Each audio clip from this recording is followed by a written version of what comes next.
तो साथियों, हाईकोर्ट के द्वारा जो आदेश जारी किया गया है, सबसे पहले उस आदेश को देखेंगे कि क्या कुछ उसमें कहा गया है, किन तथ्यों के आधार पर जो संविदा और दैनिक वेतनभोगी कर्मचारी हैं उनको 4 माह में नियमितीकरण करने का आदेश दिया गया है, किस पद पर वे काम कर रहे थे, और उमा देवी प्रकरण का भी जिक्र इसमें किया गया है। तो क्या कुछ इसके बारे में भी कहा गया है। साथियों, वीडियो थोड़ा सा लंबा ज़रूर हो सकता है, लेकिन वीडियो काफ़ी महत्वपूर्ण है, इसीलिए बिना स्किप किए हुए वीडियो को अंत तक आप ज़रूर देखिए। तो सबसे पहले देखते हैं उस आदेश को जो नियमितीकरण के लिए जारी किया गया है। इसमें कई सारी याचिकाएं लगाई गई थी और सभी याचिकाओं का एक साथ सुनवाई करते हुए आदेश जारी किया गया है। इसमें बताया गया है, इन सभी रिट याचिकाओं के निपटान के लिए आवश्यक संक्षिप्त तथ्य ये है कि याचिकाकर्ता एनआईटी के तहत काम करने वाले संविदा और दैनिक वेतनभोगी कर्मचारी हैं और खेल प्रशिक्षक, मार्शल आर्ट, सेल्फ डिफेंस प्रशिक्षक कार्यालय, सहायक प्रयोगशाला सहायक, खेल सहायक, तकनीकी सहायक, लैब अटेंडेंट, सहायक ग्रेड 4, लैब सहायक, सहायक ग्रेड 3, मैट्रॉन AG 2, सहायक grade 2, junior engineer, data entry operator, सहायक ग्रेड 3 और ग्रेड 4 के मूल पदों पर याचिकाकर्ताओं को उचित प्रक्रिया का पालन करने के बाद नियुक्त किया गया था। हालांकि संविदा के आधार पर विज्ञापन जारी किया गया था। याचिकाकर्ताओं ने चयन प्रक्रिया में भाग लिया और उसके बाद योग्यता के आधार पर याचिकाकर्ता उपरोक्त पदों के लिए चयनित हुए हैं। यहाँ पर मैं आपको बताना चाहूँगा कि इनकी जो नियुक्ति है संविदा आधार पर की गई थी। विज्ञापन संविदा का जारी किया गया था, बावजूद इसके हाईकोर्ट के द्वारा इनको नियमितीकरण करने का आदेश जारी कर दिया है। इसमें आगे बताया गया कि उन्होंने अपना कार्यभार संभाल लिया और कुछ याचिकाकर्ताओं का मामला यह है कि उन्होंने विभाग के साथ 10 से 16 वर्ष से अधिक समय तक बिना किसी रुकावट के काम किया। उन्होंने अपनी सेवाओं के नियमितीकरण के लिए कई प्रकार के अभ्यावेदन भी किए, लेकिन आज तक उनके अभ्यावेदन पर प्रतिवादी अधिकारियों के द्वारा विचार नहीं किया गया और निर्णय नहीं लिया गया। याचिकाकर्ताओं की आगे शिकायत ये है कि उनके द्वारा बताया गया कि जहां तक अन्य विभागों का प्रश्न है, संविदा आधार पर तैनात कर्मचारियों को नियमितीकरण करने पर विचार किया गया था और उन्हें नियमित कर भी दिया गया। इसीलिए ये याचिकाएं संबंधित याचिकाकर्ताओं द्वारा दायर की गई। सभी रिट याचिकाओं में याचिकाकर्ताओं के विद्वान वकील सुश्री दीपाली पांडे ने यह कहा है कि याचिकाकर्ताओं की नियुक्ति विधि की उचित प्रक्रिया का पालन करने के बाद की गई थी और विज्ञापन जारी करने के बाद, उम्मीदवारों से आवेदन आमंत्रित करने के बाद और उचित प्रक्रिया के साथ उनकी नियुक्ति की गई थी।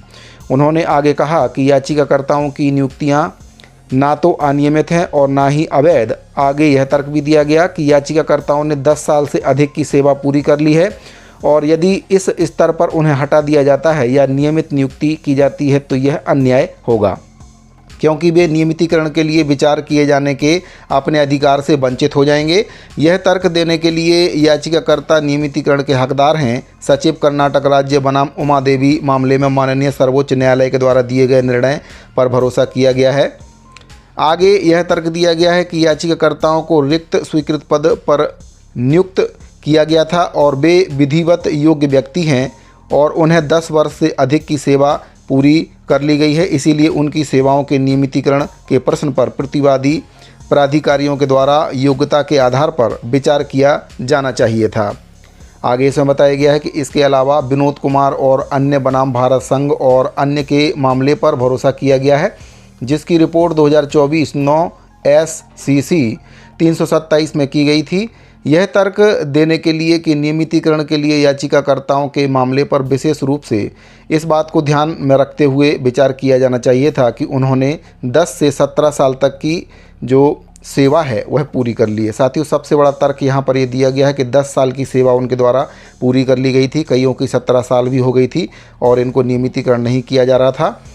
अंत में यह तर्क दिया गया कि हालांकि याचिकाकर्ता अधिकार के रूप में नियमितीकरण का दावा नहीं कर सकते हैं, लेकिन साथ ही याचिकाकर्ताओं को नियमितीकरण के लिए विचार किए जाने के उनके अर्जित अधिकार से वंचित नहीं किया जा। साथ ही ये भी इसमें तर्क दिया गया है कि इतने वर्ष की सेवा करने के बाद उनको नियमितीकरण से वंचित भी नहीं किया जा सकता। ये बहुत बड़ा पॉइंट है। आप भी अगर इसी कैटेगरी में आते हैं तो आप भी SLP दायर करके नियमितीकरण ले सकते हैं। आगे बताया गया, उन्होंने कर्नाटक राज्य और अन्य बनाम ML केसरी और अन्य के मामले पर भी भरोसा किया, जिसकी रिपोर्ट 2010 9 SCC 247 में की गई है। याचिकाकर्ता के विद्वान वकील के द्वारा यह तर्क दिया गया है कि कुछ याचिकाकर्ताओं ने पहले इस न्यायालय के समक्ष रिट याचिकाएं दायर की है, जिसमें प्रतिवादी अधिकारियों को दिनांक 11/12/2006 और 7/10/2020 के कार्यालय ज्ञापन और उमा देवी और ML केसरी के मामलों में माननीय सर्वोच्च न्यायालय द्वारा की गई टिप्पणी के आलोक में याचिकाकर्ताओं के लंबित अभ्यावेदनों पर विचार करने और निर्णय लेने के निर्देश देने की मांग की गई। इसीलिए रजिस्ट्रार NIT रायपुर ने रिट याचिका में पारित आदेशों के अनुपालन में याचिकाकर्ताओं को ज्ञापन जारी किया, जिसमें बताया गया कि NIT रायपुर में दैनिक वेतन या संविदा आधार पर काम करने वाले व्यक्तियों को नियमित करने के लिए केंद्र सरकार की ओर से कोई नियम या निर्देश नहीं है। यहाँ पर बताया गया है कि जो कर्मचारी काम कर रहे थे उनको नियमित करने का कोई भी नियम और निर्देश केंद्र सरकार की ओर से जारी नहीं किया गया है। ऐसे में उनके नियमितीकरण के दावे को खारिज कर दिया गया है। आगे यह तर्क दिया गया कि भारत सरकार, कार्मिक लोक शिकायत और पेंशन मंत्रालय, कार्मिक और प्रशिक्षण विभाग ने ज्ञापन संख्या ऐसे बताई गई दिनांक 11/12/2006 के माध्यम से स्वीकृत रिक्त पदों के विरुद्ध अनियमित तरीके से नियुक्ति योग्य श्रमिकों के नियमितीकरण के संबंध में एक कार्यालय ज्ञापन जारी किया, लेकिन याचिकाकर्ताओं के दावे पर फैसला नहीं किया गया है। इसके अलावा भारत सरकार, कार्मिक लोक शिकायत और पेंशन मंत्रालय, कार्मिक और प्रशिक्षण विभाग ने ज्ञापन संख्या दिनांक 7/10/2020 के माध्यम से स्वीकृत पदों के विरुद्ध नियुक्त योग्य श्रमिकों के नियमितीकरण के संबंध में एक और कार्यालय ज्ञापन जारी किया, लेकिन 10 से 16 साल पूरे होने के बाद भी उनकी सेवाओं को नियमित नहीं किया गया। यानी कि साथियों, उसी विभाग के द्वारा नियमितीकरण के लिए ज्ञापन जारी किया जा रहा था, लेकिन जो पहले से सेवा दे रहे थे और वे उसके लिए पात्रता भी रखते थे, सभी प्रकार की योग्यता उनके पास थी, विज्ञापन जारी किया गया था, उनके द्वारा इंटरव्यू दिया गया, उसके बाद उनको नियुक्ति पत्र दिया गया, तो उनको नियमितीकरण ना करने के बजाय नियमितीकरण के संबंध में कार्यालय से ज्ञापन जारी किया जा रहा था। सबसे बड़ी चूक यहाँ पर हुई थी। इसी को आधार यहाँ पर बनाया गया है कि उसी विभाग में काम करने वाले संविदा कर्मचारी को उस पद पर नियमित नहीं किया जा रहा है और उसी विभाग से नियमितीकरण को लेकर ज्ञापन जारी किया जा रहा था।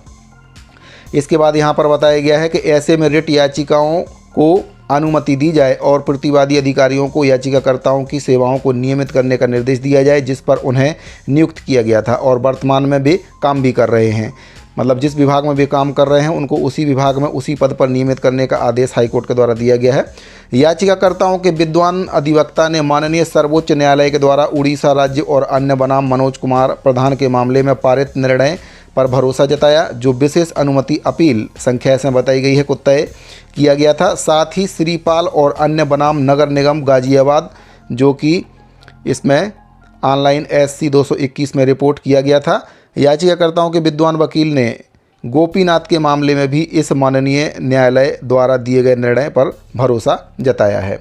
आगे बताया गया है कि साव और अन्य बनाम छत्तीसगढ़ राज्य एवं अन्य के मामले में रिट अपील संख्या इसमें बताइए 14/2017 के तहत पारित आदेश के संदर्भ में 7/12/2018 को दिया गया, जिसकी उनकी दलीलों को बल मिला। तो कई प्रकार के उदाहरण यहाँ पर दिए गए नियमितीकरण को लेकर, जिसके आधार पर हाईकोर्ट के द्वारा ये निर्णय सुनाया गया है और काफ़ी अच्छा निर्णय यहाँ पर हाईकोर्ट के द्वारा दिया गया है। और भी कई बिंदु हैं जिसके आधार पर जो संविदा और दैनिक वेतनभोगी कर्मचारी हैं जो NIT में अपनी सेवाएं दे रहे थे, 10 वर्ष से लेकर 17 वर्ष उनको काम करते करते हो गया था। हालांकि उनके लिए जो विज्ञापन जारी किया गया था वह संविदा का विज्ञापन जारी किया गया था, बशर्ते इसके हाईकोर्ट के द्वारा ये दलील दी गई कि वे कम से कम 10 वर्ष से लेकर 17 वर्ष तक की सेवा कर चुके थे और विभाग के द्वारा ये दलील दी गई थी कि उनके नियमितीकरण का कोई भी प्रावधान नहीं है, उनका पद संविदा का पद है और केंद्र से भी इस प्रकार की कोई भी गाइडलाइंस नहीं है नियमितीकरण की। इसके बावजूद भी हाईकोर्ट के द्वारा इनको नियमितीकरण करने का आदेश दिया गया, क्योंकि विभाग के द्वारा उसी पद पर सेम पद पर काम करने वाले कर्मचारियों के विरुद्ध में नियमितीकरण के लिए विज्ञापन जारी किया गया, यानी कि नियमित नियुक्ति का विज्ञापन जारी कर दिया गया था, जिसके बाद इन कर्मचारियों को नियमितीकरण करने का आदेश सुप्रीम कोर्ट के द्वारा दिया गया है। क्योंकि जब उसी पद पर काम करने वाले कर्मचारी जो कि 10 वर्ष से 17 वर्ष तक काम कर रहे हैं उनको नियमित ना करके उसी पद के लिए आप नियमित विज्ञापन जारी कर रहे हैं, तो ये कहीं ना कहीं उन कर्मचारियों के लिए अन्याय होगा। तो कई प्रकार की जो दलीलें हैं वह याचिकाकर्ता के विद्वान वकील के द्वारा कोर्ट के समक्ष प्रस्तुत की गई, जिसके आधार पर हाई कोर्ट के द्वारा कर्मचारियों को 4 माह के भीतर नियमितीकरण करने का बहुत ही महत्वपूर्ण आदेश जारी कर दिया गया। अब इस विभाग के जो कर्मचारी हैं उनको नियमितीकरण करना पड़ेगा विभाग को, 4 माह के भीतर नियमितीकरण करना पड़ेगा। अगर विभाग के द्वारा इनका नियमितीकरण नहीं किया जाता है तो फिर अवमानना याचिका इनके द्वारा दायर की जा सकती है, जिसके बाद फिर विभाग को विवश होकर इनको नियमितीकरण करना पड़ेगा। तो अगर आप भी एक दैनिक वेतनभोगी संविदा कर्मचारी हैं जो नियुक्ति नियम का पालन करके भर्ती हुए हैं, 10 वर्ष से भी अधिक आपको अगर सेवा करते करते विभाग में हो गया है और आज पर्यंत तक आपको विभाग के द्वारा नियमितीकरण नहीं किया गया है, तो आप भी कोर्ट में जाकर SLP दायर कर सकते हैं। 100% आपका जीत होगा और फिर आपको विभाग के द्वारा नियमित किया जाएगा। तो ये बहुत ही महत्वपूर्ण जानकारी संविदा और दैनिक वेतनभोगी कर्मचारियों के नियमितीकरण को लेकर प्राप्त हो रही थी। उम्मीद करता हूं कि जानकारी आपको पसंद आई होगी। अगर आपको जानकारी पसंद आई हो तो वीडियो को लाइक और अपने साथियों को शेयर जरूर करें। साथ ही ये हाई कोर्ट का जो आदेश है उसकी कॉपी आपको हमारे टेलीग्राम चैनल पर मिल जाएगी। टेलीग्राम चैनल का लिंक वीडियो के डिस्क्रिप्शन में दिया गया है। लिंक पर क्लिक करके आप सीधे टेलीग्राम चैनल पर जाकर वहाँ से इसके आदेश की कॉपी को ले सकते हैं और अपने साथियों को शेयर भी कर सकते हैं और आगे की कार्रवाई के लिए भी आप इसको यूज कर सकते हैं।